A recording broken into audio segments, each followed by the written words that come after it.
Hello students, নিটের first round counselling west বেঙ্গলের হয়ে গেছে এবং তোমাদের কাট অফ অনেকটাই হাই গিয়েছে। তো আমরা আজকে জেনে নেব, তো যারা ফার্স্ট রাউন্ডে তোমরা কোয়ালিফাই করতে পারোনি তারা অবশ্যই একটা কোয়ারিজ আছে যে কাট অফটা কতটা কি গেছে, স্টেট কোটা কতটা গেছে, গভর্নমেন্টে কতটা পর্যন্ত হয়েছে, অথবা ম্যানেজমেন্ট কোটা যারা রিকোয়ারমেন্ট ছিল তারা জানতে চাইছে যে কতটা পর্যন্ত কাট অফটা গেছে, কত থেকে শুরু হয়েছে, কত পর্যন্ত হয়েছে। তো চলো আজকের ভিডিওটিতে আমরা সেটা দেখে নিচ্ছি। তো প্রথমেই আমরা যেটা জেনে নেবো যে গভর্নমেন্ট কাট অফ কত পর্যন্ত গেছে।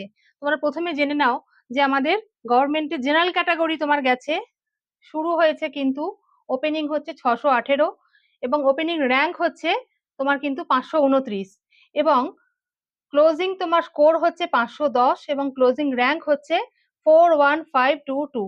এটা কিন্তু তোমরা নোট করে নাও, এটা জেনারেল ক্যাটাগরির ক্ষেত্রে। নেক্সট যেটা আসছে জেনারেল ইডব্লিউএস এর জন্য, ওপেনিং ছিল তোমার 562 মার্কসে, যেখানে র্যাঙ্ক থাকছে তোমার 7668 এবং এখানে আমরা দেখে নেব ক্লোজিং কতটা আছে। ক্লোজিং আছে তোমার 458 এই স্কোরে এবং র্যাঙ্ক আছে 109683। নেক্সট আমরা জেনে নেব যে ওবিসি এর ক্ষেত্রে কত কাট অফ গেছে।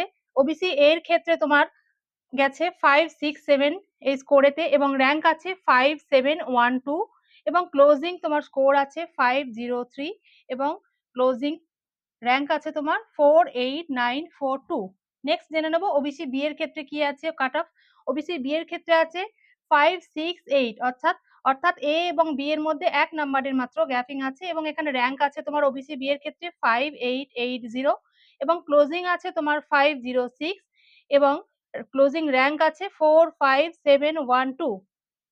নেক্সট আমরা জেনে নেব যে এসসি ক্যাটাগরির ক্ষেত্রে কি কাট অফ গিয়েছে গভর্নমেন্টের জন্য। এসসি ক্যাটাগরির ক্ষেত্রে 568 এটা হচ্ছে ওপেনিং এবং ওপেনিং র্যাঙ্ক হচ্ছে 5937 এবং তোমার ক্লোজিং আছে 427 এবং ক্লোজিং র্যাঙ্কটা আছে 161258। এসটির ক্ষেত্রে জেনে নেব যে কাট অফ র্যাঙ্ক কি আছে। এসটির ক্ষেত্রে 532 আছে তোমার স্কোর এবং 22730 আছে র্যাঙ্ক যেটা তোমার ওপেনিং এবং ক্লোজিং আছে তোমার 260 এবং ক্লোজিং র্যাঙ্ক আছে 586593। তো এই ছিল আমাদের এবছরের অর্থাৎ নিটের রাউন্ড 1 এর কাট অফ।